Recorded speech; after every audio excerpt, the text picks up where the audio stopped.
আসসালামু আলাইকুম। তো আজকে আমরা ক্লাস 9-10 এর ক্লাস নাম্বার 2 রেচন। তো এখন প্রথমে আমরা একটা জিনিস পড়বো, সেটা হচ্ছে ইউরিনিফেরাস নালিকা। ইউরিনিফেরাস নালিকা জিনিসটা কি বলবো?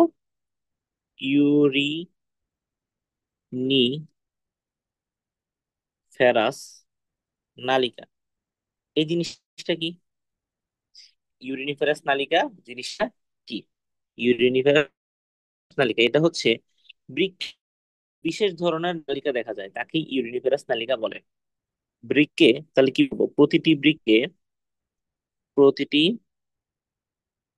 বৃক্কে যে বিশেষ ধরনের যে বিশেষ ধরনের নালিকা দেখা যায়, যে বিশেষ ধরনের নালিকা দেখা যায় তাকে বলা হয় ইউরিনিফেরাস নালিকা। তাকে বলে ইউরিনিফেরাস নালিকা। এখন কথা হচ্ছে, এই যে ইউরিনিফেরাস নালিকা আমি বললাম,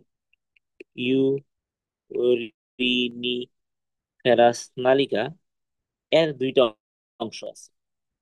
ইউরিনিফেরাস অংশ দুইটা অংশ কি কি? এক নাম্বার হচ্ছে নেফ্রন, দুই নাম্বার হচ্ছে সংগ্রাহী নালিকা। তাহলে ইউরিনিফেরাস নালিকার কয়টা অংশ? দুইটা অংশ। এক নাম্বার হচ্ছে নেফ্রন, আর দুই নাম্বার যে জিনিসটা সেটা হচ্ছে আমাদের সংগ্রাহী নালিকা। দুই নাম্বারটা জিনিস হচ্ছে আমাদের সংগ্রাহী নালিকা।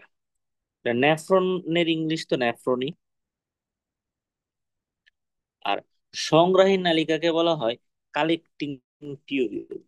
এটাকে বলা হয় কালেক্টিং টিউবিউল। এটাকে বলা হয় কালেক্টিং টিউবিউল।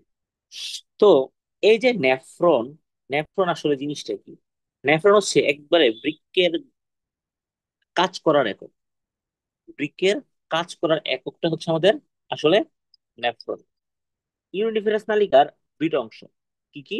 একটা হচ্ছে নেফ্রন, আর একটা হচ্ছে সংগ্রাহী নালিকা।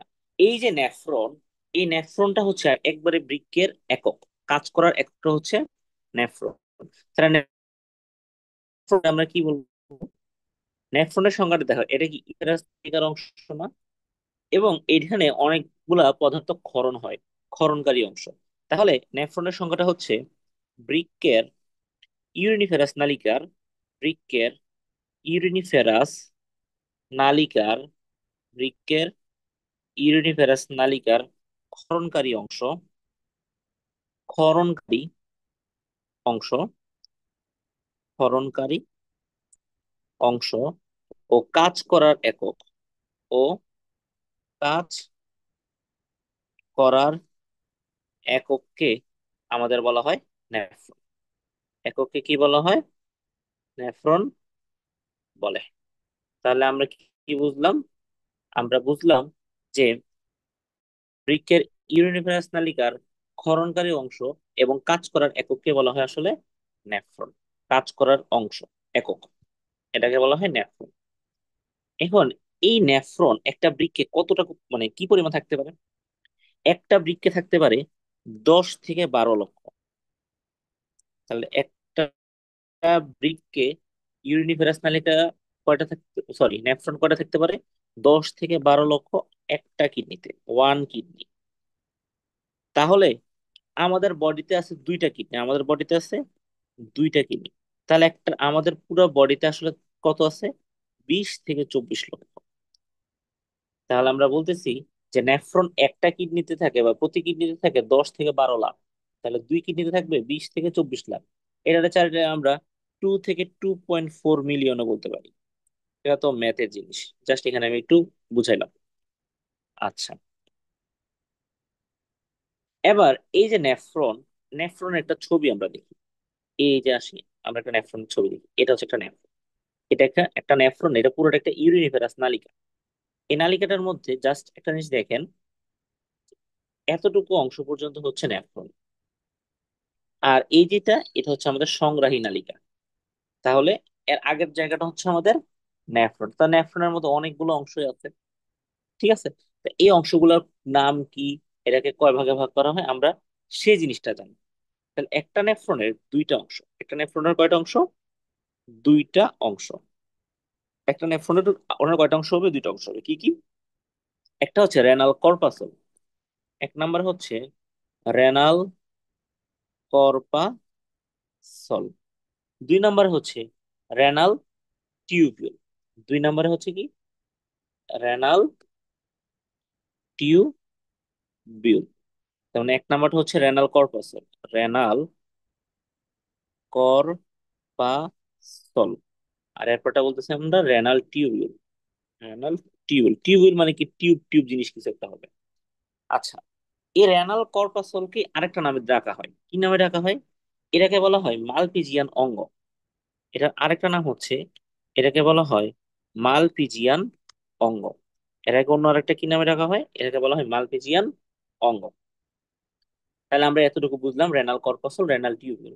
দেখি আমরা ছবিতে এতটুকু জিনিসটা বুঝি। এই যে দেখেন, আমরা বলতেছি আমাদের এটা হচ্ছে আমাদের একটা নেফ্রন, এবং এখানের মধ্যে দেখেন এই যে অংশটা, দেখো tube tube tube tube tube আকৃতির যে অংশটা, এই অংশটা এতটুকু পর্যন্ত, এই অংশটা হচ্ছে আমাদের রেনাল টিউব।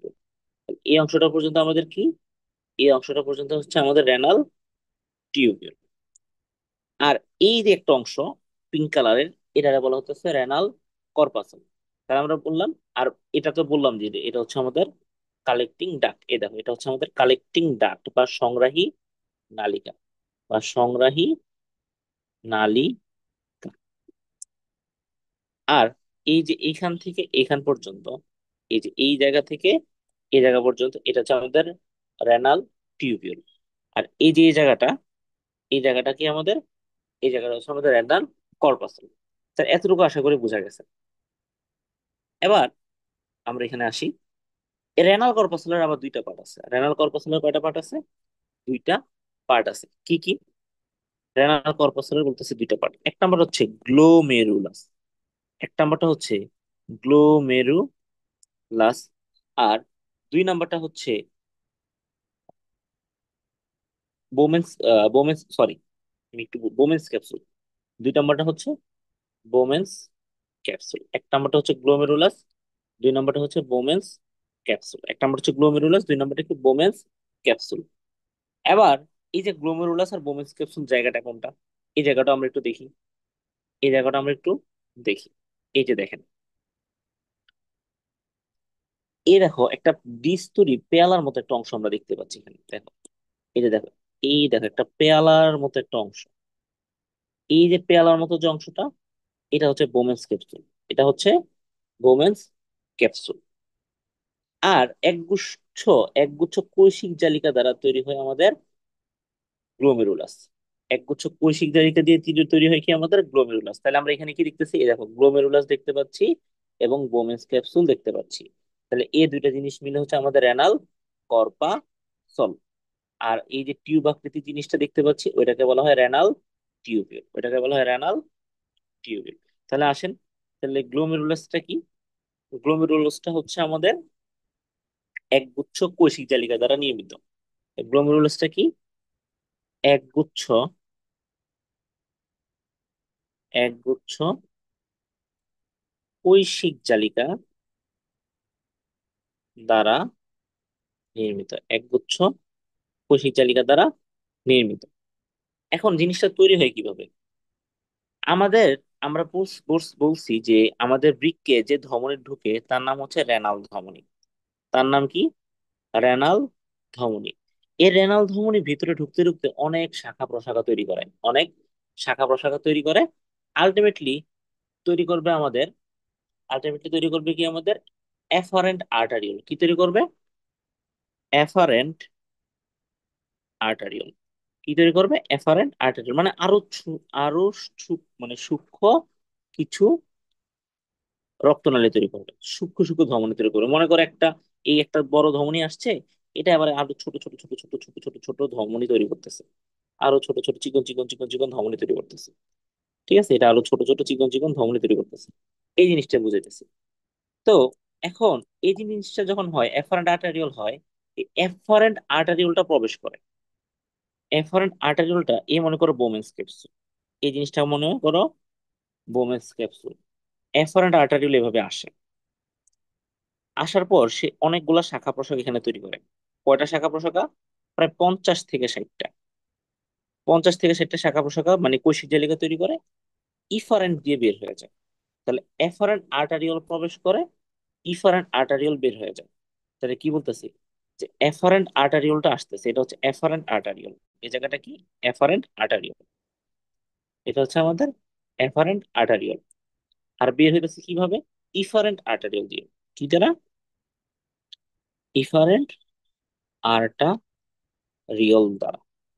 তাহলে এই যে জিনিসটা, এটাকে বলা হয় গ্লোমেরুলাস। এই যে মাঝখানে যে কোষিক জালিকার গুচ্ছটা, এটাকে বলা হয় গ্লোমেরুলাস।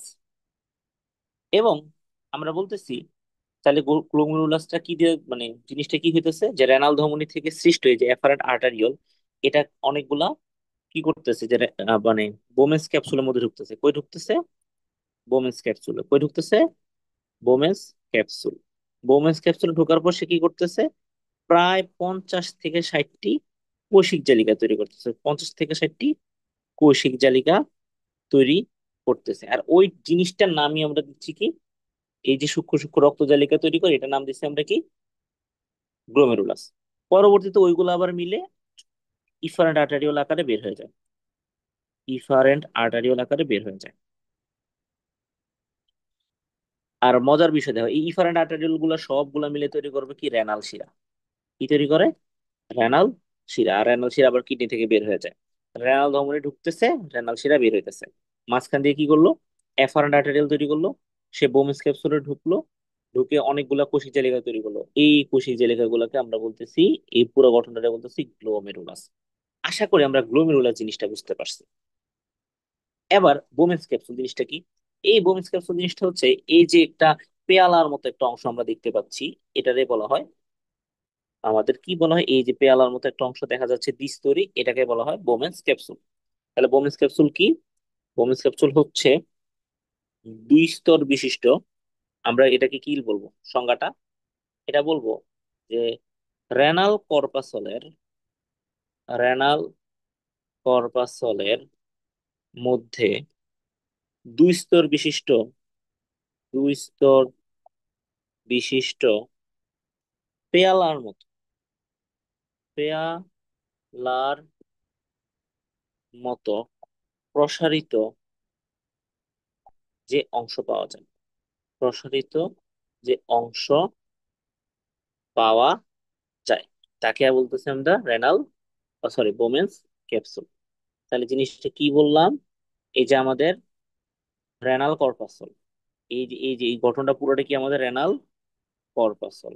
এই রেনাল কর্পাসলের মধ্যে গ্লোমেরুলাস আছে, আর কি আছে? Bowman's capsule. গ্লোমেরুলাস আর আছে বোমেন্স ক্যাপসুল। এর মধ্যে গ্লোমেরুলাসটা তৈরি হয় কিসের থেকে? এফারেন্ট আর্টেরিয়াল ঢুকে প্রায় 50টার মতো কোষিক জালিকা তৈরি করে, ইফারেন্ট আর্টেরিয়াল দ্বারা বের হয়ে যায়। তাহলে এই যে সূক্ষ্ম সূক্ষ্ম রক্ত জালকটা, এটাকে বলা হয় গ্লোমেরুলাস। আর গ্লোমেরুলাসটা যে প্রবেশ করে কিসের মধ্যে প্রবেশ করে? Bowman's capsule. এটা হচ্ছে একটা দ্বিস্তর বিশিষ্ট গঠন, পেয়ালার মতো প্রসারিত অংশ, এটাকে বলা হয় বোমেন্স ক্যাপসুল। তাহলে আমরা বুঝতে পারলাম গ্লোমেরুলাস আর বোমেন্স ক্যাপসুল জিনিসটা কি। এখন আমরা যাব রেনাল টিউবিউলে। রেনাল টিউবিউলের টোটাল 3টা অংশ আছে। রেনাল টিউবিউলের টোটাল কয়টা অংশ আছে? 3টা অংশ আছে। কি কি? কি কি 3টা অংশ যে বললাম, 3টা অংশের নাম কি? এক নাম্বারটা হচ্ছে নিকটবর্তী পেঁচানো নালিকা। এক নাম্বারটার নাম হচ্ছে নিকটবর্তী পেঁচানো নালিকা, অথবা এটাকে বলা হয় গোড়া দেশীয়, গোড়া দেশীয় পেঁচানো নালিকা, মানে গোড়ায় বা কাছে যেটা থাকে পেঁচানো নালিকা। এটার একটা ইংলিশ নাম আছে। ইংলিশ নামটা কিন্তু তোমাদের বইয়ে দিছে, তাই আমি বলতেছি। এটাকে বলা হয় প্রক্সিমাল। কি বলা হয়? প্রক্সিমাল মানে হচ্ছে নিকটবর্তী। পেঁচানোর ইংলিশ হচ্ছে convoluted. Convolu convoluted tubule, tubule. আর এটার সংক্ষেপে আমরা বলতে পারি পিসিটি। এটার সংক্ষেপে কি বলতে পারি? পিসিটি মানে কি? নিকটবর্তী পেঁচানো নালিকা বা প্রক্সিমাল কনভলিউটেড টিউবিউল। নিকটবর্তী পেঁচানো নালিকা বলতে পারো, গোড়াদর্শীয় পেঁচানো নালিকা বলতে পারো, প্রক্সিমাল কনভলিউটেড টিউবিলও তুমি বলতে পারো। 2 নাম্বার জিনিসটা হচ্ছে লুপ অফ হ্যানলি বা হ্যানলির লুপ। কি বলবো? হ্যানলির লুপ, বা এটাকে বলা হয় লুপ অফ হ্যানলি। মানে একজন বিজ্ঞানী আছে, তিনি একটা লুপ দেখছেন, এটা হচ্ছে ইউ আকৃতির। এটা কি আকৃতির? ইউ আকৃতির। এটা হচ্ছে ইউ আকৃতির। 4 নাম্বার যে জিনিসটা, সেটা হচ্ছে আমাদের দূরবর্তী পেঁচানো নালিকা। সেটা কি? সেটা হচ্ছে দূরবর্তী পেঁচানো নালিকা। সেটা হচ্ছে দূরবর্তী পেঁচানো নালিকা। অথবা দূর মানে কি? অনেক দূর, অনেক দূর দূরান্ত, প্রান্ত, তাই না? দূর দূরান্তের প্রান্তরে। তো পথে প্রান্তরে বলে না, তাহলে প্রান্ত মানে দূরবর্তী অঞ্চল। তাহলে প্রান্তীয় পেঁচানো নালিকাও বলা হয়। এটাকে বলা হয় প্রান্তীয় পেঁচানো নালিকা। ইংলিশে বলা হয় distal convoluted. Distal convoluted. Distal convoluted tubule, বা সংক্ষেপে ডিসিটি। সংক্ষেপে ডিসিটি। তাহলে কি বললাম? দূরবর্তী পেঁচানো নালিকা, বা প্রান্তীয় পেঁচানো নালিকা, বা ডিস্টাল কনভলিউটেড টিউবিউল। জিনিসটা এখন আমরা দেখি, দেখলে একদম পানির মতো পরিষ্কার হয়ে যাবে। দেখো, এই হচ্ছে আমাদের রেনাল কর্পাস। আর রেনাল কর্পাস থেকে শুরু করে এই যে আমাদের সংগ্রহ নালিকার আগ পর্যন্ত যে টিউব আকৃতিটা আছে, ওইটাকে আমরা বলছি রেনাল টিউবিউল। বলতেছি যে এই রেনাল টিউবিউলের 3টা অংশ আছে। কয়টা অংশ? 3টে অংশ। দেখো, অংশগুলোকে এখন আমি ভাগ করি। দেখো, এই হচ্ছে 1 নম্বর অংশ, এই হচ্ছে 2 নম্বর অংশ, তারপর এই যে ইউ আকৃতির অংশ, এটা হচ্ছে 2 নম্বর অংশ। আর এই যে বাকি এই যে অংশটা, এটা এটা হচ্ছে আমাদের 3 নম্বর অংশ। এবার দেখো, আমাদের রেনাল কর্পাসলের কাছে, নিকটে যে অংশটা আছে, ওইটা কি নাম দিছি আমরা? নিকটবর্তী পেঁচানো নালিকা, বা প্রক্সিমাল কনভলিউটেড টিউবিল। আমাদের এই যে রেনাল কর্পাসলের কাছে, যে আমাদের রেনাল কর্পাসলের কাছে আমাদের টিউবের যে অংশটা, ওইটাকে বলি আমরা প্রক্সিমাল কনভলিউটেড টিউবিল, বা এটাকে বলা হয় নিকটবর্তী পেঁচানো নালিকা। বা এটাকে বলা হয় কি? নিকটবর্তী পেঁচানো নালিকা। এই যে এই অংশটা, এই যে এই অংশটা, এখন আমি যে অংশটাকে মার্ক করলাম, এখন আমি যে অংশটাকে লাল কালি দিয়ে মার্ক করতেছি, এই অংশটা হচ্ছে আমাদের নিকটবর্তী পেঁচানো নালিকা। তারপরে বলতেছি, নিকটবর্তী পেঁচানো নালিকার পরে বললাম 2 নম্বর অংশটা হচ্ছে একটা ইউ আকৃতির অংশ। এই দেখো, এখন আমি পিঙ্ক কালারের জিনিসটা দিয়ে নিচ্ছি। দেখো, এই যে একটা জিনিস মাঝখান দিয়ে গেল, একবারে ইউ আকৃতি একটা জিনিস গেল, এটারে বলা হয় লুপ অফ হ্যানলি। এটাকে বলা হয় লুপ অফ হ্যানলি, বা বাংলায় আমরা এমনি বলতে পারি যে হ্যানলির লুপ। বাংলা বাংলা আমরা কি বলতে পারি? হ্যানলির লুপ। এরপর দেখো, আমাদের এই যে রেনাল কর্পাসল থেকে অনেক দূরের যে টিউবের অংশ, পেঁচানো একটা অংশ, রেনাল কর্পাসল থেকে অনেক দূরের একটা পেঁচানোর অংশ, তাহলে ওইটার নাম আমরা কি বলবো? এই যে 3 নম্বর পার্টটা, ওইটার নাম আমরা বলতে পারি দূরবর্তী পেঁচানো নালী। ওইটার নাম আমরা বলতে পারি দূরবর্তী পেঁচানো নালিকা, বা প্রান্তীয় পেঁচানো নালিকা, বা ডিস্টাল কনভলিউটেড টিউবিল। এই যে দেখছো, ডিস্টাল কনভলিউটেড টিউবিল। তাহলে আমরা রেনাল টিউবিলেরও 3টা পার্ট দেখতে পাচ্ছি। তাহলে আমরা এখন কোন জিনিসটা কিভাবে দেখলাম? যে এখন আমরা দেখতেছি যে আমাদের এই যে ইউরিনিফেরাস নালিকা, ইউরিনিফেরাস নালিকার 2টা অংশ আমরা বললাম। একটা হচ্ছে নেফ্রন, একটা হচ্ছে সংগ্রাহক নালিকা। নেফ্রনের 2টা অংশ কি কি? Renal corpuscle, renal tubule. Renal কর্পাসলের 2টা অংশ গ্লোমেরুলাস, বোমেস ক্যাপসুল। রেনাল টিউবিলের 3টা অংশ নিকটবর্তী পেঁচানো নালিকা, লুপ অফ হেনলি, দূরবর্তী পেঁচানো নালিকা। তাহলে আমরা মোটামুটি নেফ্রনের গঠন পড়া শেষ। এখন কথা হচ্ছে তার কাজ, সে কিভাবে কি কাজ করে, এই জিনিসটা খুব গুরুত্বপূর্ণ। এই জিনিসটা আমাদের জন্য জানার খুব গুরুত্বপূর্ণ। এখন এই ছবিটা একটু দেখি। দেখো, এই ছবিটা একটু দেখি। এই যে দেখো, আমাদের রেনাল ধমনী যেটা ছিল বৃক্কে প্রবেশ করছে, সেটা থেকে দেখো একটা ছোট শাখা তৈরি হয়েছে যেটার নাম হচ্ছে এফারেন্ট আর্টারিওল। এই এফারেন্ট আর্টারিওলটাই দেখো অনেকগুলো ছোট ছোট ছোট ছোট শাখায় শাখায় পরিণত হয়েছে কৌশিক জালিকায়, যে জিনিসটার নাম আমরা বলতেছি গ্লোমেরুলাস। এরপর এটা আবার ইফারেন্ট আর্টারিওল আকারে বের হয়ে যাচ্ছে। মনে রাখবা, এফারেন্ট আর্টারিওল প্রবেশ করে, ইফারেন্ট আর্টারিওল বের হয়ে যায়। এরপর আমরা বলতেছি এই যে অংশটা পেয়ালার মতো অংশ, ওইটাকে আমরা নাম দিছি বোমেন্স ক্যাপসুল। তারপর এই যে কাছের যে পেঁচানো নালিকা, ওইটাকে আমরা বলছি নিকটবর্তী পেঁচানো নালিকা। এই দেখো পিসিটি, প্রক্সিমাল কনভলিউটেড টিউবিল, এই জায়গাটার নাম। তারপরে এই যে ইউ আকৃতির যে অংশ, ওইটাকে আমরা বলছি লুপ অফ হ্যানলি। আর দূরবর্তী যে দূরে যে পেঁচানো নালিকাটা আছে, ওইটাকে আমরা বলছি দূরবর্তী পেঁচানো নালিকা বা ডিস্টাল কনভলিউটেড টিউব। আমরা সবার লাস্টে এই যে লম্বা করে একটা জিনিস অন্তত বলতেছি, একটা সংগ্রাহক নালিকা বা টিউবে যা কালেক্ট করে। এবার আমরা একটা জিনিস আর তোমরা একটু দেখো, এর চারপাশে কিন্তু রক্তনালী আছে। এর চারপাশে দেখো বিভিন্ন কোষ, মানে রক্তনালী কিন্তু তার চারপাশে আছে। জিনিসটা জাস্ট দেখো, কারেন্টে বুঝাবো আমরা এখন। নেফ্রনের মেইন, এই যে এই যে নেফ্রন আমরা বলতেছি, এর মেইন কাজটা কি? নেফ্রনের এর মেইন কাজ হচ্ছে মূত্র তৈরি করা। এর মেইন কাজ হচ্ছে মূত্র তৈরি করা। কথা হচ্ছে কিভাবে সে মূত্র তৈরি করতেছে, কিভাবে সে মূত্র তৈরি করতেছে সেই জিনিসটাতে আসি। এখন আমি পুরো প্রক্রিয়াটা একটু দেখাবো, একটু মনোযোগ দাও। ঠিক আছে, একটা নেফ্রনের চিত্র কিন্তু আঁকতে হবে। নেফ্রনের চিত্র আঁকতে হবে, আঁকতে পারতে হবে, আর আমি জানি তোমরা পারবো। আমি এই জন্য একটু এঁকে দেখাই, হ্যাঁ। এ দেখো, ফার্স্টে আমরা এইভাবে বোমেন্স ক্যাপসুলটা আঁকবো। ফার্স্টে সবার প্রথম আমরা কি আঁকবো? বোমেন্স ক্যাপসুলটা আঁকবো।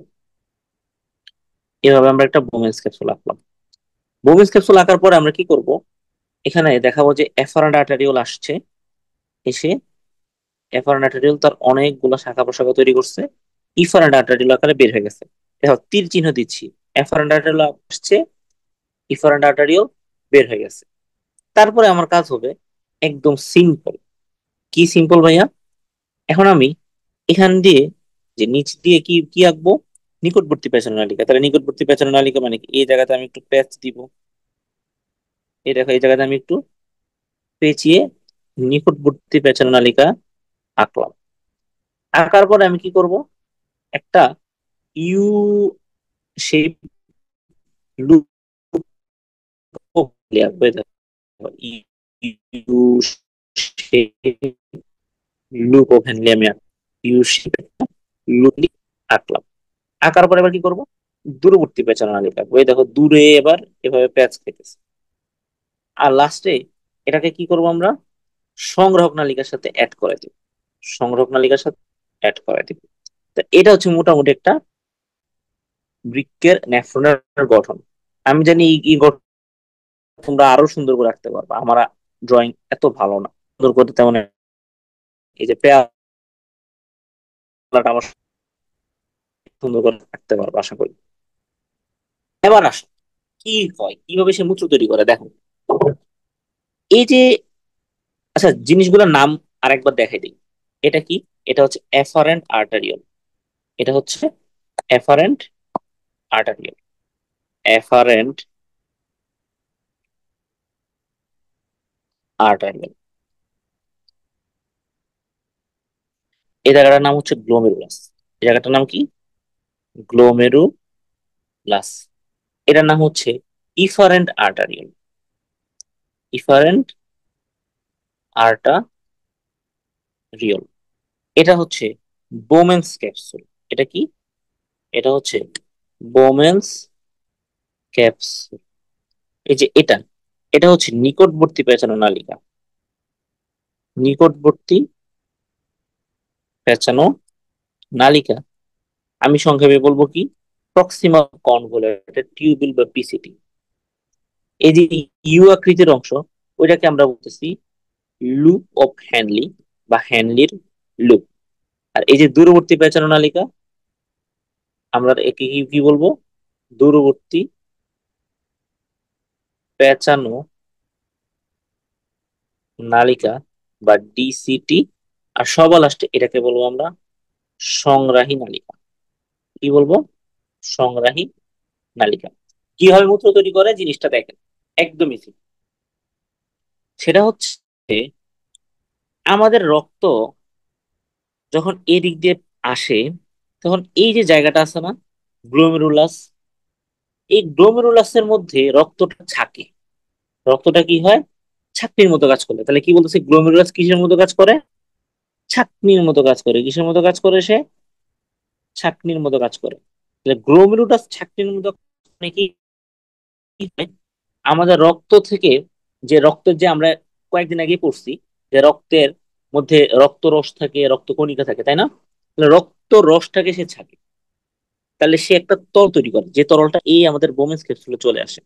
রক্তটাকে ছেঁকে একটা পরিশ্রুত তরল তৈরি করে। তাহলে এখানে আমরা যে যে তরলটা আসলো, এই তরলটা নিতেছি আমরা পরিশ্রুত তরল।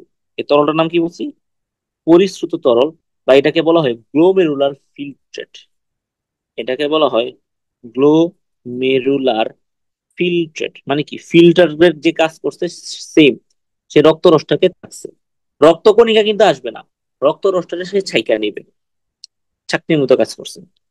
করার পর এবার এই আমাদের গ্লোমেরুলার ফিল্টারটা, এই এটাকে আলট্রা ফিল্টারও বলা হয়। ঠিক আছে? এই প্রক্রিয়াটা বলা হয় মানে আলট্রা ফিল্ট্রেশন আর কি। এটা আলট্রা ফিল্ট্রেটও বলা হয়। এই গ্লোমেরুলার ফিল্ট্রেট, এটাকে কি বলা হয়? আলট্রা ফিল্ট্রেটও বলা হয়।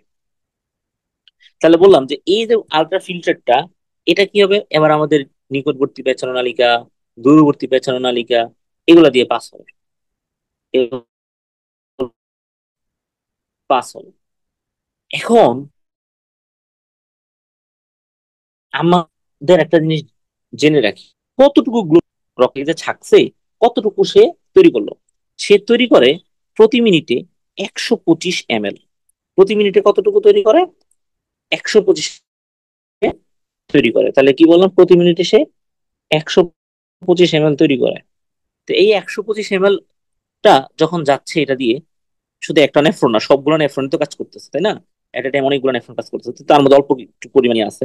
যখন যাচ্ছে, যাওয়ার পথে কিছু কিছু জায়গা থেকে এগুলো শোষিত হয়ে যায়। কি হয়ে যায়? শোষিত হয়ে যায়। 124 ml আমরা শোষণ করে ফেলি। তার মানে 125 ml আমাদের গ্লোমেরুলার ফিল্টার তৈরি হয়েছে, তার থেকে আমরা মানে 125 থেকে 124 শোষণ করে ফেলি। আলটিমেটলি 1 ml তৈরি হয় মূত্র। তাহলে 125 ml গ্লোমেরুলার ফিল্টার তৈরি হয়েছে। গ্লোমেরুলার ফিল্ট্রেট, গ্লোমেরুলার ফিল্ট্রেট তৈরি হয়েছে। এর মধ্যে থেকে 124 ml আমরা কি করছি? শোষণ করে ফেলছি, পুনরায় শোষণ করছি। তাহলে 1 ml প্রতি মিনিটে কি তৈরি হয়েছে? মূত্র তৈরি হয়েছে। এটাই হচ্ছে মূত্র। এন্ড এই যে তার চারপাশে দেখলাম না অনেক রক্তনালী আছে, এই যে দেখেন তার চারপাশে কি আছে? অনেক রক্তনালী আছে না? এই রক্তনালী গুলা আমাদের কাজে হেল্প করে। কি হেল্প করে? এই জিনিসটা শোষণ করে নিতে হেল্প করে। আর এর সাথে আমাদের রক্তের মধ্যে যত ইউরিয়া, ইউরিক অ্যাসিড, নাইট্রোজেন গঠিত বর্জ্য পদার্থ আছে, এগুলা এই মূত্রটার মাধ্যমে বডি থেকে বের হয়ে যায়। তাহলে এইভাবে সে আসলে মূত্র তৈরি করে। এই মূত্রটা তৈরি হওয়ার পর সবগুলা মূত্র তৈরি যে যাবে কোথায়? আমাদের সংগ্রহক নালিকা। কোথায় গেল? সংগ্রাহক নালিকা। এবার দেখো সবগুলা সংগ্রাহক নালিকা, এই যে তাহলে আমরা কি বললাম, নেফ্রন থেকে মূত্র তৈরি হলো। মূত্রটা এখন কোথায় গেল? আমাদের সংগ্রাহক নালিকা বা সংগ্রাহী নালিকায় গেল। প্রথমে সংগ্রাহক নালিকায় গেল বা সংগ্রাহী নালিকা। ওইখান থেকে দেখো আলটিমেটলি সে কোথায় চলে যাবে? আমাদের বৃক্কের যে ইউরেটার দিয়ে পুরা মূত্রথলিতে চলে যাবে। সংগ্রাহক নালিকাগুলো আলটিমেটলি ইউরেটারে যাবে। ইউরেটার, ওইখান থেকে যাবে মূত্রথলি, তারপর মূত্রনালী হয়ে বডি থেকে বের হবে। এভাবে আসলে এই জিনিসটা কাজ করে। সেটা দেখলাম নেফ্রন কিভাবে মূত্র তৈরি করে। তাহলে প্রতিদিন কতটুকু মূত্র তৈরি করে? প্রতিদিন এভারেজে ১,৫০০ ml মূত্র তৈরি হয়। কতটুকু মূত্র তৈরি হয়? ১,৫০০ ml পার ডে, প্রতিদিন মূত্র তৈরি করে, মূত্র তৈরি হয়। দুইটা কিডনি কাজ করে। এখন তাহলে বৃক্কের কাজ কি যদি আমরা জিজ্ঞেস করি, তাহলে বৃক্কের কাজ যা, বৃক্কের একক হচ্ছে নেফ্রন। নেফ্রনের কাজও তা। তাহলে বৃক্কের কাজ বা নেফ্রনের কাজ বললে আমরা একসাথে রেখে ফেলতে পারবো। কি কি তাদের কাজ কি কি? তাহলে এক নাম্বার হচ্ছে মূত্র তৈরি করে। এক নাম্বারে কি? মূত্র তৈরি করে। দুই নাম্বার হচ্ছে নাইট্রোজেন ঘটিত পদার্থ,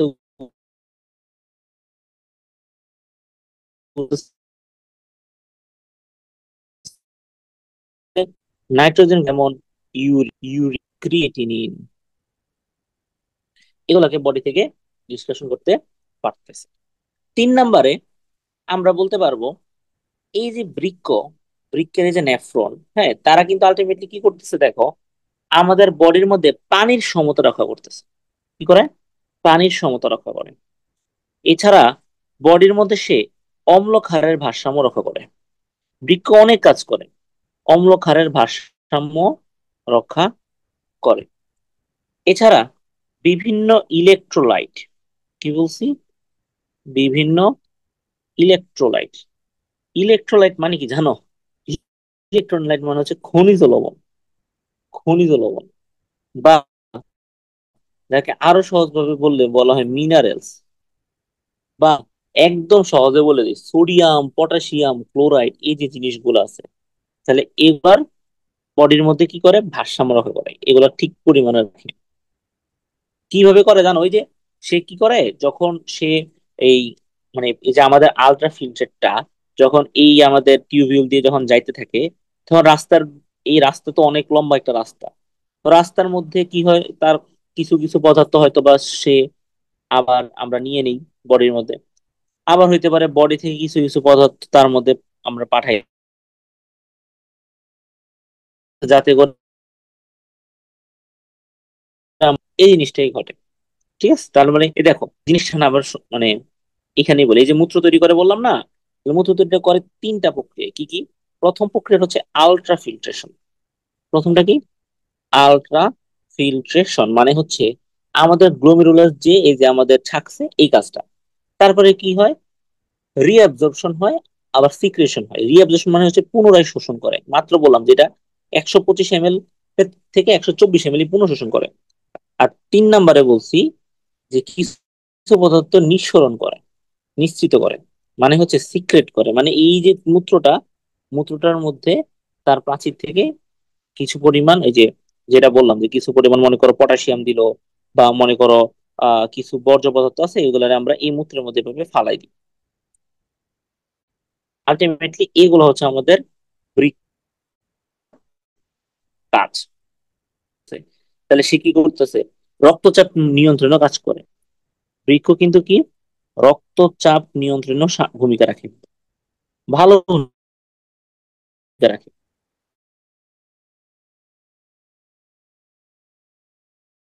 বাড়াইতে পারে, কমাইতে পারে। একটা সিম্পল তোমাকে বলি, এটা তো আমাদের একটু জানা দরকার। এই যে পানি সামর্থ্য রক্ষা বললাম, বিভিন্ন জিনিস রক্ষা বললাম, তাই না? জিনিসটা কিভাবে দেখো, মনে করো একটা দিন, একদিনে তোমার অনেক গরম পড়তেছে, তুমি তেমন একটা পানি খাও নাই, পানি খাও নাই, তাহলে তোমার বডিতে কিন্তু এখন পানি ধরে রাখা লাগবে। আমাদের বডিতে একটা নির্দিষ্ট পরিমাণ পানি ধরে রাখা লাগবে। তাহলে আমাদের মূত্রের পরিমাণ কমাতে হবে না?